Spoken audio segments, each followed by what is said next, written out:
welcome back to Be Still and Know. I'm so glad that you came to see my video, and hopefully I have something encouraging to say. Hopefully I have something that can help you through and help me through what we're going through right now, and that is the Great Awakening.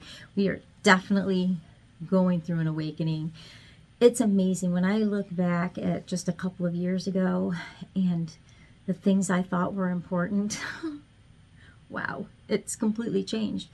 Everything that I thought was real, I'm beginning to learn is not real, and then I begin to wonder what is real, what's not real. It blows my mind. So I had done a video a couple weeks ago, and I had done it on September 7th, and in that video I was talking about how, not a lot has been going on, and I felt like there's been kind of like this feeling in the air, like things have changed, but, we're still waiting to see things. And boom, what happens on the 8th of September? And if you don't remember what happened on September 8th, go look at the news. Someone passed away, and something we've been waiting for a long time. And so it was exciting. That was really exciting. And then I felt like my video really wasn't pertinent, and I hadn't downloaded it yet. So I thought, I'm just going to wait. And, I pray before I do these videos. So I know that whatever it is I need to say, God is still going to bring it through no matter what. And I prayed today, and I specifically said, should I do a video today? And I really got a really firm yes on that. And honestly, when I get ready to do these videos, I do feel a heaviness and a weight on me, and like an exhaustedness when I think, oh, I'm going to be doing a video, because I really feel like God works through me, and it's exhausting to allow him to do that, because that means I have to let go of who I am and just allow him to speak. And it's hard. It's hard. It's part of what causes a lot of people to procrastinate things that they want to do, because you start to feel this, it's just, can I really do that? And you know what? We got to push that stuff away, totally push it away, and just do what we know we're supposed to do, and take that step, not be afraid. And that, I talk about not being afraid a lot, because so much of what we don't do is because of fear, and it's because of exhaustion, or what am I going to say? What are they going to think? You just got to be brave, and you just got to do what you know you're called to do, and don't be afraid of it. Now, yes, it's been very exciting, hasn't it? It was really slow, and then this happened, and then it's slow again, though, right? And what's really difficult, what I find really difficult about this, is that because I'm really the only person awake in my little circle, and I do have friends, good friends, that are awake too, but I'm not with them all the time. I'm surrounded continuously by people who are asleep, and so their priorities are completely different than my priorities. It's kind of like being a Christian around a whole bunch of atheists, really. And I mean, obviously, I'm not surrounded by atheists. The people in my family, my immediate family, are all devoted Christians, and I'm very grateful for that. But it is really hard to feel like I'm living in this knowing that they are not a part of, because they start to talk about things, and a lot of it's interesting, it's just day-to-day stuff, but then they start talking about worldly things that are going on, and I'm thinking, oh, I'm not there anymore. I have a totally different perspective of what's going on, and so yeah, there's that. Anyway, so as we continue through this awakening, it gets frustrating. It gets frustrating because we don't have anyone to share the exciting things that are happening. And then when things stop happening, I know things are going on. This person passed away, and we know that specific things are going on because we've been waiting for that for a long time. We didn't know what was going to happen, but we knew big things were going to happen. We know that at one of those 45 rallies, there was a flag there without any stars. And what did that mean? There's the gold and the silver that you could kind of see in the stripes. And what was that? Obviously those are all comms, and everybody has their opinion about what all of that is. And without me doing real research on that, without just listening to what other people say, I can't really say what that means. I know it means something. It means something because it wouldn't have happened if it wasn't important. So you could go and look up some of those theories if you want to, but we just know that things are happening. Things are going. We're watching the stock market plunge, plunge, plunge. I mean, it's gonna go down, and then we worry about, oh, you know, have we saved enough money? Are we going to be ready for that? And the funny thing is, well, funny, weird, awful. I came home from church. Yes, I had I can't remember where it was from. Anyway, just a couple of days ago, I came home, and there was no power in my whole neighborhood area, and it was weird. It's like 800 people without power. And as I was walking into the house, I was walking by myself because my husband was already home, and he was in there in the dark, obviously. As I was walking in, I'm thinking, man, am I ready? Am I ready for this? Am I ready for no power if that is what ends up happening? Am I ready to go weeks and weeks where I don't have access to things? I mean, I have some food saved. I don't know if I have enough. And I haven't, like, it's supposed to be non-perishable, but it's been there for a couple of months. So is it still good? Do I have enough money squirreled away? Am I ready to go through what's going to happen? And I started to think, I don't know. And there was some anxiety, and I know that can't come from God, that I need to keep putting all my trust and faith in God, the maker, the creator, the person, an entity that is guiding this and controlling this, because in my opinion, we are in the end times, and that means a lot of different things to a lot of different people. And to me, I really believe that God is just eliminating evil. We are going through the tribulation now.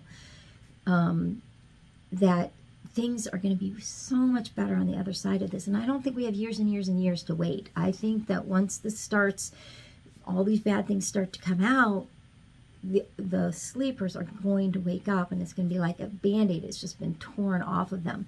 My pastor did this sermon message this last week. And it's interesting because they're all asleep. All the pastors in my church are totally asleep. And but God, God is so powerful. He can work through anything, right? I mean, these people write a sermon with an intent of their own, yet God still is able to speak truth in that. I mean, not that they're not speaking truth, but a truth that is so relevant to what's going on that they don't even know what's going on.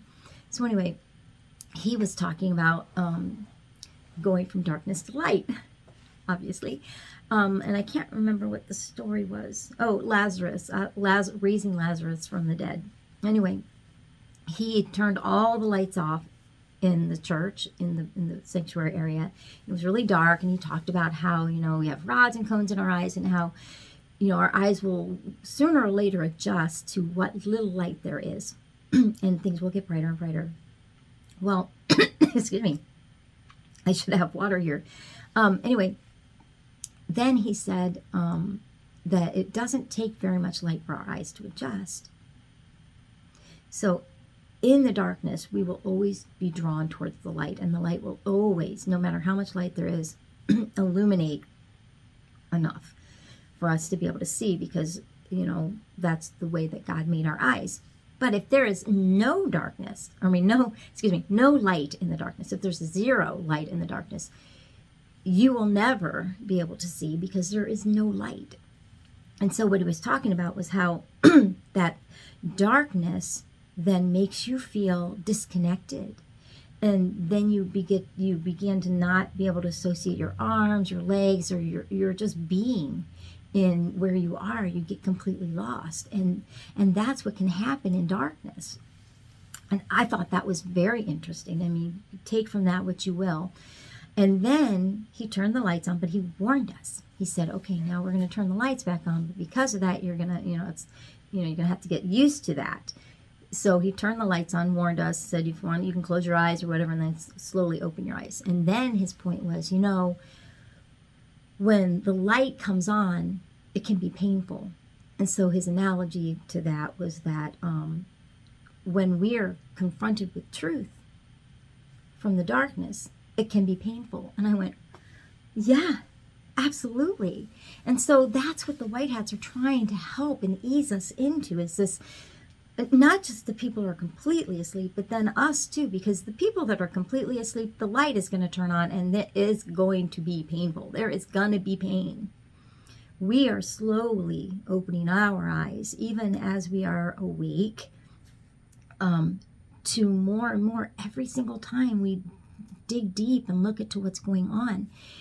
And it has been painful, but not as painful as if we just opened our eyes from dark to light. It would hurt. Your eyes would hurt. And that's what is going to happen to these people, and they're going to be in pain for a while. And we need to prepare ourselves. So I'm going to go back to where I'm talking about, am I ready? You know, the lights were out. It was dark. I thought about, hey, you know, this is going to happen. This is going to happen. Am I ready? And so I want us all to think about that. Are we ready? Are we ready to do this? It's going to be painful for us, yes. Because even when we're prepared and we open our eyes, it still hurts a little bit. These people that are not even ready for the lights to turn on are going to be in a lot of pain, and we need to be there for them. So that's all I want to say about that. Let's see. I did actually write down a couple of things I wanted to make sure that I didn't miss. Actually, I think I got through most of it. One of the things I wanted to talk about was love. Now, we have learned that God is love. And this is what we're going to have to make sure we, make sure we are love to these people that are going to be in pain. When we say God is love, we're not saying God loves us or God has love on him. No, he is the embodiment of love. He is love. Now, I was talking to a friend of mine because, you know, when we talk about the things we've been lied to about, okay, we've been lied to about so many things. It's so hard for us to know what to believe and what not to believe. And so many things seem credible. Is the earth round? There's so much evidence that it's not. And there's so much evidence that it is. And, you know, we don't know. What do we know about history? Who was really a good guy? Who was really a bad guy? I mean, the way that they have attacked Mr. T in that color revolution, where they have completely, I mean, he's as hated as Hitler. I don't want to, you know, I can spell it. I guess that's not a problem. He's as hated as him. He didn't even do anything. My dad is linked Mr. T with Mr. H. I'm like, what? You're comparing a man who did genocide to a man you don't like. So anyway, so then we're wondering, what is truth? What is not truth? And then I was thinking of a movie that I saw, and there's a lot of parallels to this. So in this movie, it's called The Hunger Games. I'm sure some of you have seen it. There's two protagonists. There's Peeta, and then there's Katniss. And so Katniss and Peeta have a relationship. They love each other. They're gonna get married, but they don't really. I mean, he really loves her, but she's kind of indifferent. She loves him as a friend, but for some reason they have to get married. You have to watch it. But and hopefully this isn't spoilers for anyone. Okay, I'm warning you. There's gonna be some spoilers if you really want to watch this or read the books. Anyway, so what happens is they get separated, and the bad guys, or the Capitol, takes Peeta, and Katniss is saved. So they saved Katniss, but they weren't able to save both of them. And in the time that Peeta was with the Capitol, they did some MK altering stuff to him. And they created a situation where all he had to do was see Katniss, and his whole personality would change. And they used different, it doesn't matter how they did it, but they did it. They did MK altering. And so then they allowed this group to rescue Peeta. And the first thing he does is try to kill Katniss. And so the whole point here is that they had changed his personality to hate someone he actually loved just by doing this procedure for a long period of time. So we can do this, can happen through obviously our media. Media has been brainwashing us for a long time about everything, and those of us with our eyes open finally, can see through it. But sometimes we have to ask, well, is that real or is it fake?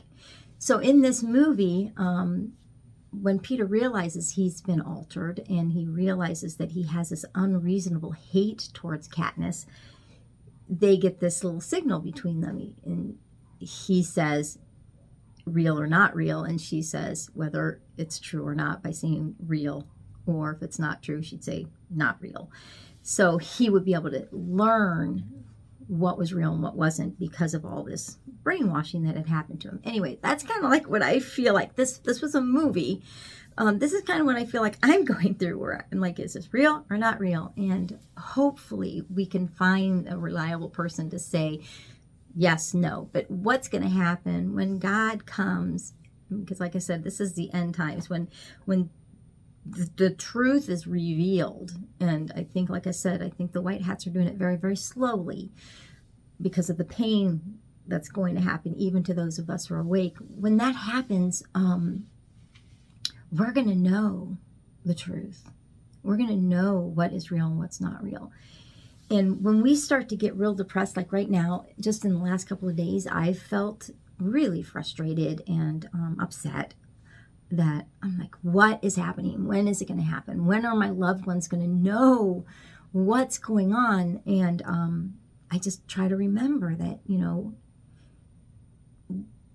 these people aren't ready, and I need to just trust God and just stay waiting and stay positive, because as soon as I start to get into that negative, I just get more and more thoughts of negativeness going in, and I'm like, I don't need that. I need to keep remembering that God is good, and that when I start to get those negative feelings, I need to just wipe them out. And one of the things, there's a verse that I keep kind of quoting, but then I went ahead and I looked it up and I found it, and it is in Philippians 4:8, and it says, finally, brothers, whatever is true, whatever is honorable, whatever is just, whatever is pure, whatever is lovely, whatever is commendable, if there is any excellence, if there is anything worth praise, think about these things. All of these things are what God is. He is love. So I remember thinking, when people would ask me when I first became a Christian, and it was amazing because I completely understood it. And I honestly have not had fear of death since the moment God filled me with that knowledge of who he is. At all. I've feared death of people I love, because I don't want to be separated from them in this world. But for myself, no, because I knew that I'd be in a better place. And the only thing I said is, I really don't want it to be painful. But death itself, no, I've not feared it. So when people would say, well, how can you believe in a God who would allow such horrible things to happen in the world? And I'm like, well, one, evil is something we invited into the world, not God. He created a perfect world, and we're the ones that invited the evil in. At least that's what the Bible tells us. And so they'd say, well, if God is, wanting us to be happy and wants us to have love or be loved, or, what happens when we go to heaven? How can we be happy if we know our loved ones aren't there? And I'm like, and I didn't come up with this. This is obviously something God has put into me, and it's become more and more clear to me. And that is that the love that we have for the people, it's a tangible thing. It's like a real physical thing. And then it occurs to me that God is love. So that love is God. And when we go to heaven, these people who, according to Christianity, who don't go to heaven because of this or that we love, that love is still with us, because that love is part of God. And we were created in God's image, and that image of God indwells and is incorporated in our own souls. So that love, we're never separated from that love. So, but our love is also mixed in the consciousness of who we are. So, I'm beginning to believe, and I've believed this for a long time, because I don't understand a God who would create us and create us in his image and allow us not to be able to go to heaven because of, right now, I'm just saying because of deceptions that we've been told about this world. And I really don't want to go real deep into doctrine and stuff right now, because I feel like that's not where I need to go right now. But my point is that we're never separated from that love. Even when the people that we love aren't with us, that love is still with us. So try not to fear the death of people I know. However, I don't fear my own death. Anyway, I had some other points I wanted to make, and I keep going off track, even with my little notes here, but I've gone through all of that. Oh, I remember. I was going to talk about, so one of the things that I was discussing with a friend of mine is that Jesus said, or when he was asked, what is the most important commandment for us to keep? And he said to love God with all your heart, with all your mind, with all your soul. And he said love. He didn't say worship. He didn't say bow down, submit. He said love. I'm like, okay. And then he said the second is much like it, and that is to love your neighbor as you love yourself. And love being the embodiment of God, I mean, that makes sense. And he's also said in the Bible that they will know us by our love, because that love, which is God, just shines through us, and they can see God in us when we love. So when we stay in that place of love and joy, nothing can touch us. So I've got a couple of things. I don't want to lose my train of thought. So God is love. And then another question is, because I've had people say to me that aren't Christian, they go, well, if God is, and I started talking about this, if God is so powerful, why does he allow evil in the world? Why does he allow us to, suffer? And, we've always got the, suffering teaches us to grow, which it does. But the one thing that people might say is, well, God can't be in the same presence as evil. Well, we're thinking that backwards. I was just thinking, we are totally thinking that backwards. So to say, because they'll say, well, God can't be where evil is, or he can't be where sin is, then, not sin, anyway, where evil is. If God can't abide and be in the same place as evil, then how can he be God if he can do all things? And then I realized, like I said, we're thinking of this completely backwards. It is not that God cannot be in the presence of evil. It is that evil cannot be in the presence of God. When God enters a place, when that essence of you, that is God, the Holy Spirit, that which God created in you, in his image, your consciousness mixed with the consciousness of God. That's why all we know and everything we need to know is just right there. When you enter a room with that love and with that joy, evil has to flee, because it cannot be in the same place. It's not that God can't be in the same place as evil. It's that evil cannot exist in the presence of God.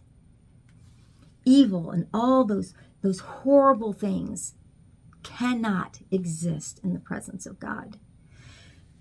God gave dominion of this world over to Satan, and it was our choice, because we chose evil. And maybe we may not have chosen evil specifically, but the powers that be that run this world, I mean, I've asked people many times, I'm like, well, we're always told that the good guys are in charge, but what if, and I've asked this of my husband, what if actually the bad guys are in control? And I mean, I came to terms with this years ago after I started digging in. So the bad guys are in control. So that just shows us and that Satan has dominion over this world, but God said he isn't going to always have dominion over the world. That this is when, in my opinion, the end times, that God is going to completely wipe out evil. And so, I mean, that has to happen in order for the things that we believe are going to happen will happen. We are going to change. He is going to change us in a twinkling of an eye, who we are. in that we're going to still be the same people, but we're no longer going to be dwelling in evil or regret or all of those horrible negative feelings, because that will not be able to exist in the presence of God. And the presence of God will be so strong that there will be no evil. So that's kind of a way of explaining it. And I honestly believe much of what I say comes from God, because I feel like, I can't come up with this on my own. There's no way. It's through my knowing that God has given me, I believe. And if this resonates with you, or if it makes you question or think, that's great. Because God's never wanted us not to question or study or learn. They told us, the evil ones told us, oh, no. Blind faith. Well, no, not blind faith. You have to be educated. You have to understand who God is. That's why we need to really make sure what we're learning is consistent with who God is, what and who God is. So if we're told something in our doctrine that does not resonate, is not what we believe or what we're being told or what our intuition says God is, if we are living in fear, if we're told, well, this and this and this and this, or you're not going to go to heaven, well, that is a fear-based type of faith. Why on earth would God try to fear us into loving him? You can't fear anyone into loving you. You can fear them into being obedient and submissive, but you cannot fear them into loving you. And if our greatest commandment from Jesus was to love God, there can't be fear. Love can't abide with fear. That's not real love. So as I continue to just really delve into the nature of who God is and what he created me to be, I know that can't be in the same place. That we need to, whenever we start to feel anxious or oh my gosh, or depressed or nervous, we have got to push that away. And by the power of God in us, it can be done. We have to physically and mentally force it sometimes. Because for some reason, to wallow, there's some kind of pleasure in that. When we wallow and when we're nervous, it's almost as if someone has a hold on us and wants us to keep feeling that way. And like there's some kind of an energy that comes from that we crave. And I think we've been programmed to do that, to crave that, to crave, well, if you don't do this, then they're not going to love you. Well, who told us that? God didn't tell us that. He loves us no matter what. He loves us because he made us. There's nothing we can do to make God love us more. And there's nothing we can do to make God love us less. It's an unconditional, perfect love. So if our whole life, if our biggest commandment is to love God with all that we are, there can be no fear. It can't exist. And if our doctrine is teaching us fear, or if, it shuts us down to accept other people, that's not right. Because all these people, all of these other religions, these people are still creatures of God, and he created them in his image. So we need to make sure that we're going into our souls and into the depths of God and our intuition. And we need to put all that aside. Anything that goes, oh, no. But God said, love your neighbor as yourself. Who is your neighbor? Everyone is our neighbor, right? So we need to love people. Love. That's it. And when we love, we feel joy. When we love, we do things for people. And that then feeds us in a way that nothing else can. So, like I said, I don't want to go in real depths with faith and stuff, because I think we all need to come to our own understanding in faith. I love God. And I love God because he loves me. And that love in me resonates. It's the same. So the love that he put into me, that we have. I don't think evil can love. I don't think there is any way Someone who is truly evil is able to love. I mean, actually, you hear that in, if you watch anything like Criminal Minds, you know that a true psychopath cannot love, has no empathy. I believe true evil cannot love. And so even if God created them with love, they can push that love out and they can choose evil. They can absolutely choose evil. That's what our free will is. And that choosing evil is choosing Satan and just squelching all of that love. I don't think until your final breath that God cannot redeem you. Obviously he can. But you make that choice, right? You choose evil or you choose good. You choose God or you choose the evil one, right? So, gosh, I don't even know where I am in all of this that I've been saying. God is good. God has got this in control. And whatever comes to pass, I mean, okay, so tomorrow is the 24th of September, 2022. And there might be some big things happening tomorrow. I don't know. Between now and the 29th, that's what we hear, but it may not be visible. It might still be stuff we don't see. But we can't get discouraged because there's so much evidence that things are going on.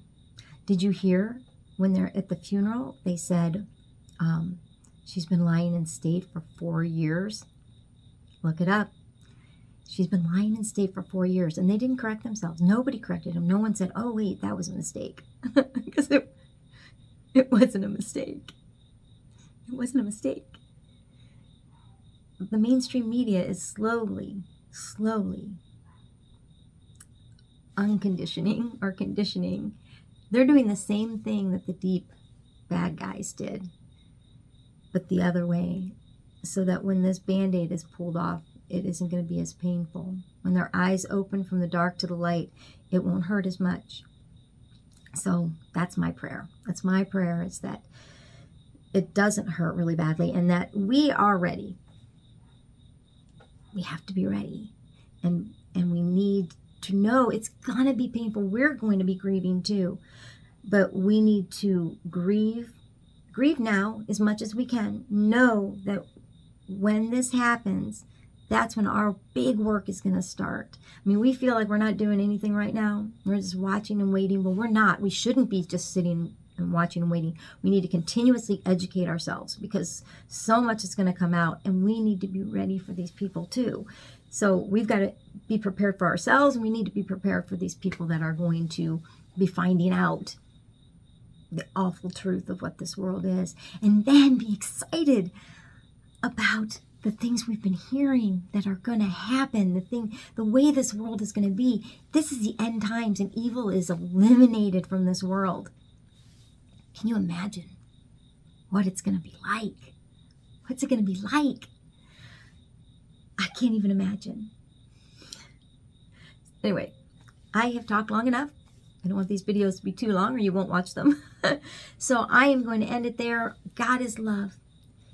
Just keep positive. Remember that He is in control of all of it. And we just need patient endurance. Patient endurance. Now I got that word, that phrase from my pastor, my asleep pastor. And he's absolutely right when he was talking about the end times, that we were just going to have to go through patient endurance. He was completely right. We need to have patient endurance.